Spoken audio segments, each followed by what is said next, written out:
Presidente, Srs. Deputados, Srs. Membros do Governo. O Governo PSD-CDS tem vindo a acentuar a opção política de anteriores governos de concentrar o esforço fiscal sobre os trabalhadores através da tributação dos seus rendimentos e consumo, ao mesmo tempo que alivia a tributação do capital. Com a presente iniciativa legislativa, o Governo afirma pretender transpor para a ordem jurídica interna uma alteração à Diretiva Europeia relativa ao regime fiscal comum aplicável às sociedades-mães e às sociedades afiliadas de Estados-membros diferentes, de forma a suprimir a possibilidade de uma dupla não-tributação de que resultariam benefícios fiscais indevidos. Temos dúvidas que este objetivo tenha sido sequer atingido. Na realidade, o que o Governo faz, a coberta da transposição desta Diretiva Europeia, é aprofundar a injustiça fiscal ao alargar o conjunto de rendimentos que, existindo e contando para a distribuição de lucros dos grupos económicos e ou financeiros, são excluídos do apuramento do imposto a pagar pelas mesmas entidades.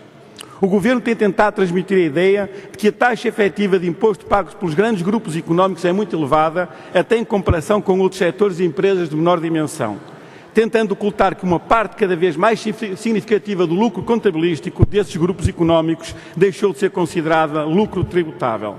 De acordo com os dados da própria autoridade tributária, em 2012, no setor financeiro, apenas 49% do lucro contabilístico foi considerado lucro tributável. No setor energético, essa percentagem era de 51%. Desta forma, compreende-se que as taxas efetivas de imposto pago pelas empresas dos setores bancários e energéticos se apresentem muito elevadas, mas são só elevadas na aparência, visto que uma parte considerável dos lucros deixa de ser sujeito à tributação. Exatamente. Com a aprovação há um ano da chamada reforma do IRC, a diferença entre os resultados que contam para o apuramento do imposto e os verdadeiros resultados que contam para a distribuição dos lucros pelos acionistas irá crescer, e se as estatísticas tributárias ainda não o permitem observar, a partir de 2015 essa realidade será indesmentível.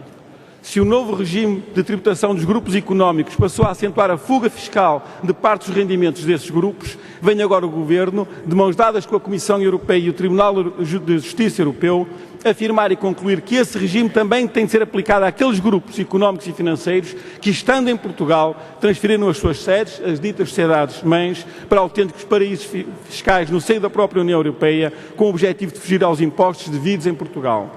Para que não fiquem dúvidas sobre quem nos estamos a referir, chamemos-los pelos nomes: Jerónimo Martins, EDP, Galp, Sonai, BPI, BCP, Porto do Céu, Brisa e entre outros.